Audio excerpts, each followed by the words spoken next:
യൂറോപ്പിലെ രോഗി എന്നാണ് തുർക്കിയെ പണ്ടേ വിളിച്ചിരുന്നത്.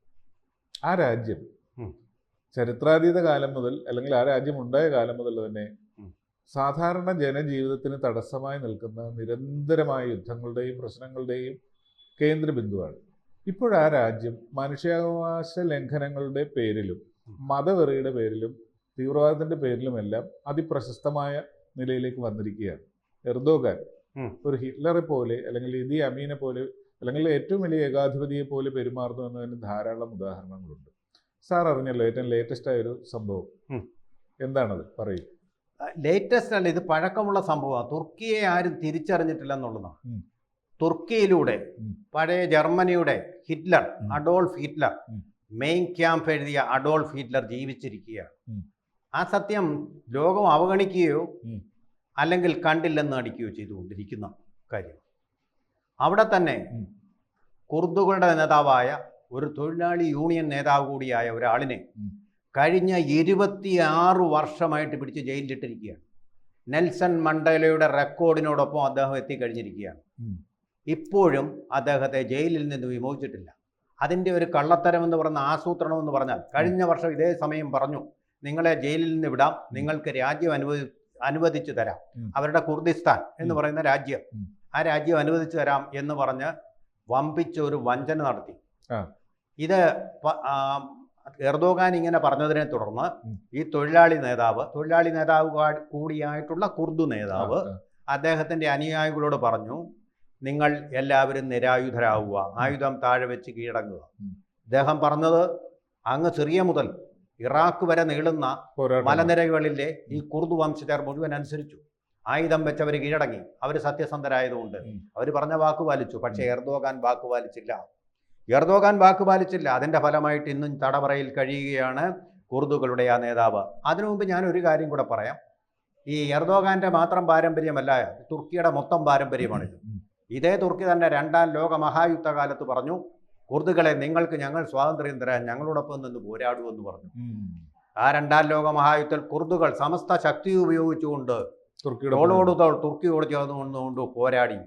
ആ 2ാം ലോക മഹായുദ്ധത്തിന്റെ വിജയത്തിൽ വമ്പിച്ച പങ്ക് വഹിച്ച ആൾക്കാരാണ്. ഹിറ്റ്ലറോട്, നാസി പടയാളികളോടൊക്കെ പോരാടിക്കൊണ്ട് വൻ വിജയം കൈവരിച്ച ആളുകളാണ് ഈ കുർദുകൾ.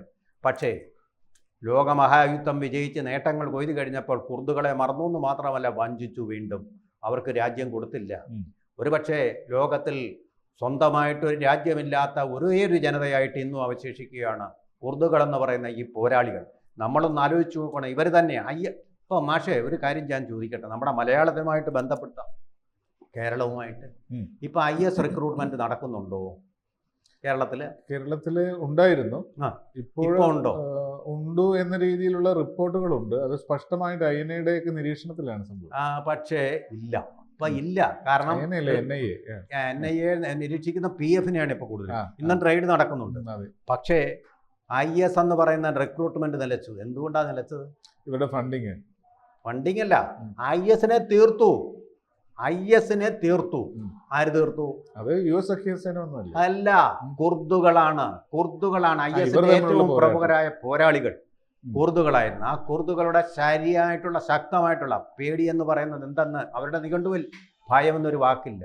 അവരുടെ ധീരോദാത്തമായ പോരാട്ടങ്ങളെ തുടർന്ന് IS എന്ന് പറയുന്ന വിഭാഗം ഈ ലോകത്ത് നിന്ന് ഇല്ലാതായി കഴിഞ്ഞു. ഇപ്പോഴുള്ളത് അവിടെ സിറിയയിലെ ജയിലുകളിലാണ് ഏതാനും IS-കാരെ വെച്ചിരിക്കുന്നത്. ഇപ്പൊ എന്താ സംഭവിച്ചിരിക്കുന്നതെന്ന് അറിയാമോ? അൽ-ഖ്വയ്ദയുടെ നേതാവായിട്ടുള്ള അൽ-ശറ സിറിയയുടെ ഭരണം അൽ-ബാഷറിൽ നിന്ന് പിടിച്ചെടുത്തു. മനസ്സിലായോ? ഈ അൽ-ഖ്വയ്ദ നേതാവിന് 1 കോടി രൂപ തലയ്ക്ക് വിലയിട്ടതാണ് ഡൊണാൾഡ് ട്രംപ്. ആ അൽ-ഖ്വയ്ദയാണ് വേൾഡ് ട്രേഡ് സെന്റർ തകർത്തത്. അൽ-ഖ്വയ്ദ അദ്ദേഹത്തിന്റെ ആജന്മ ശത്രുവായിരുന്നു. ആ ശത്രുതയൊക്കെ മറന്ന് അദ്ദേഹത്തിന് നമ്മുടെ അസീം മുനീറിന് ചാപ്പാട് കൊടുത്ത പോലെ തൊട്ടടുത്തിരുത്ത് ചാപ്പാട് കൊടുത്തു. 1 കോടി രൂപ തലയ്ക്ക് വിലയിട്ടതാ. പിടിച്ച് ജയിലിലിടേണ്ട ആളാണ്. വെനിസുലയുടെ ആളിനെ പിടിച്ച് ജയിലിലിട്ടു. പക്ഷേ താൻ 1 കോടി വിലയിട്ട ആൾ തൻ്റെ മുമ്പിൽ വന്നിരുന്നപ്പോൾ ആഹാരം കൊടുത്തു. ഇതാണ് ട്രംപ്. അപ്പോൾ ഈ സംഭവിച്ചിരിക്കുന്നത് അൽ-ശറ എന്ന് പറയുന്ന ആളിപ്പോൾ അവിടെ സിറിയയുടെ മേധാവി ആയിരുന്നുകൊണ്ട് സിറിയൻ ജയിലുകളിലുള്ള അൽ-ഖ്വയ്ദ പോരാളികളെ മുഴുവൻ, അൽ-ഖ്വയ്ദ IS പോരാളികളെ മുഴുവൻ പുറത്തേക്ക് വിട്ടു, വിമോചിപ്പിച്ചു, ശിക്ഷ കൊടുക്കാതെ. കോടിക്കണക്കിന് ആൾക്കാരെ കൊന്ന ആൾക്കാരാണ് ഇവരെ. അവരെ സ്ത്രീകളെ ബലാത്സംഗം ചെയ്തവരാണ്, സ്ത്രീകളെ സെക്ഷുവൽ സ്ലേവ്സ് ആയിട്ട് ഉപയോഗിച്ചവരാണ്. അവരെ മുഴുവൻ വിട്ടിരിക്കുക. അപ്പോൾ ഫലം എന്തായിരിക്കും?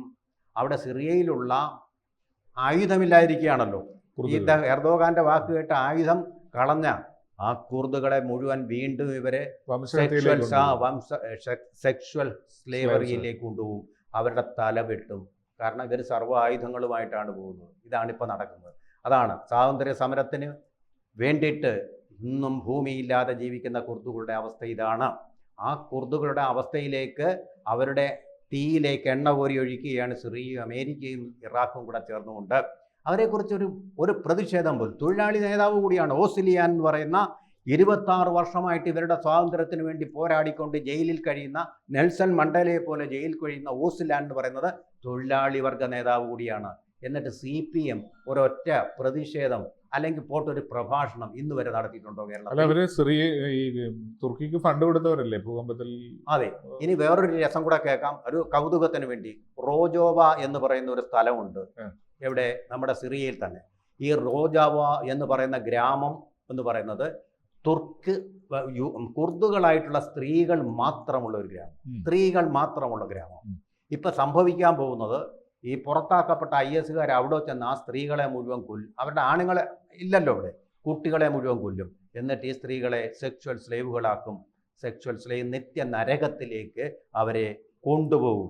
ആ ഒരു അവസ്ഥയിലേക്കാണ് ഇപ്പോൾ അവർ പോയിക്കൊണ്ടിരിക്കുന്നത്. അതായത് the last girl, I am Nadia Murad. Nobel prize കിട്ടിയ നോവലാണിത്. അതിൻ്റെ ശരിയായിട്ടുള്ള പേര് the last girl, my story of captivity and my fight against the Islamic State എന്ന് പറയുന്ന IS ആണ്, ഇസ്ലാമിക് സ്റ്റേറ്റ്. അതിനെതിരെ അവർ നടത്തിയ ധീരോദാത്തമായ ഒറ്റയ്ക്ക് നിന്ന് പോരാടി. അവർ SD ആയിരുന്നു, SD ഹ്യൂമൻ ആയിരുന്നു. ഇനി ഒന്ന് കേൾക്കണം മാഷേ.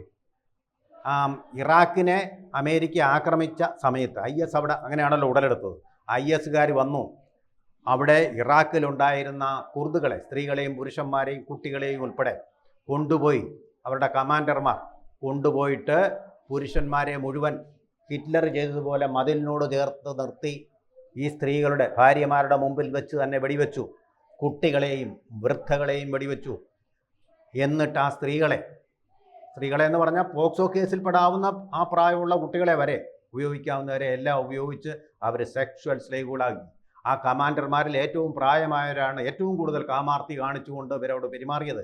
ആ ക്രൂരത എന്ന് പറഞ്ഞാൽ രജസ്വലകളായിട്ടുള്ള, അതായത് പീരിയഡ്സ് ഉള്ള സ്ത്രീകളെ പോലും വെറുതെ വിടാതെ അവരെ ഈ മഹാപാപം ചെയ്തു.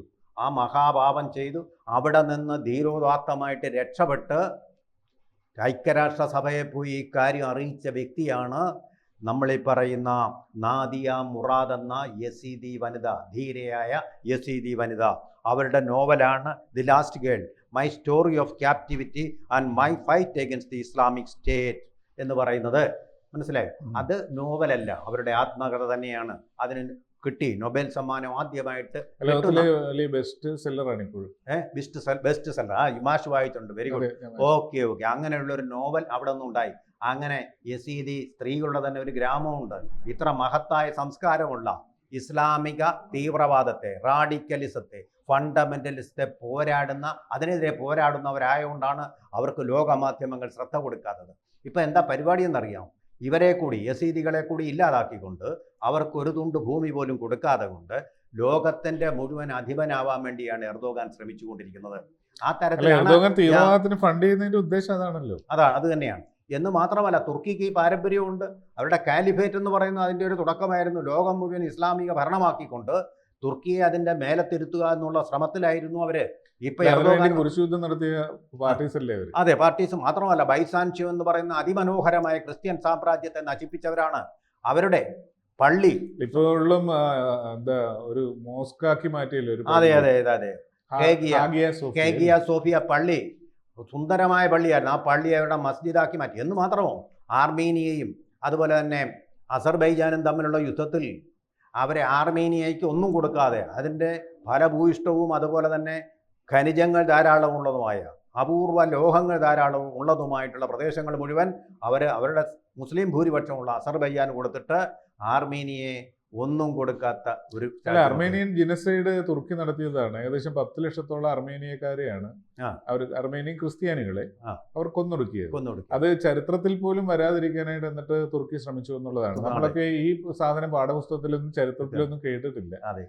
അപ്പോൾ മനസ്സിലാക്കേണ്ട കാര്യം തുർക്കിയുടെ ആ ഒരു രീതിയിലാണ് പൊതുവെ ഈ തീവ്രവാദികൾ ചിന്തിക്കുന്നത്. തുർക്കിയും തീവ്രവാദികളും തമ്മിലുള്ള അന്തർധാര നമ്മുടെ ശങ്കരാടിയുടെ നമ്മളും കുറച്ച് അനുഭവിച്ചതാ. മാപ്പിളലകളുടെ കാലത്ത് നമ്മൾ കണ്ടതാണ്. കാലിബേറ്റിന് വേണ്ടി ആവശ്യമില്ലാതെ തുർക്കിയുമായിട്ട് ബന്ധപ്പെട്ടായിരുന്നു അവരുടെ ക്രൂരതകൾ നമ്മൾ കണ്ട. അത്ര ക്രൂരമായ ഒരു ഭരണം ലോകത്തിന്റെ മേൽ അടിച്ചേൽപ്പിക്കാൻ വേണ്ടിയുള്ള ശ്രമത്തിന്റെ ഭാഗമായിട്ടാണ് അവര് പാകിസ്ഥാനുമായിട്ട് ചങ്ങാത്തം കൂട്ടുന്നത്, സൗദി അറേബ്യയുമായിട്ട് ചങ്ങാത്തം കൂട്ടുന്നത്.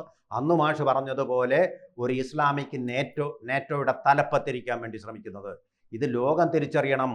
ലോകം തിരിച്ചറിയുന്നുണ്ട്, പക്ഷെ മൗനം അവലംബിക്കുകയാണ് മതപ്രീണനത്തിന് വേണ്ടി എന്നാണ് എനിക്ക് തോന്നുന്നത്. ലോകത്തിന് എല്ലാ രാജ്യങ്ങൾക്കും അവരവരുടെ താല്പര്യങ്ങളുണ്ട്. പക്ഷേ ആ താല്പര്യങ്ങളെയൊക്കെ ഹിംസിക്കാവുന്ന രീതിയിലാണ് തീവ്രവാദം വളർന്നു വരുന്നത്. അത് ശ്രദ്ധിക്കണം.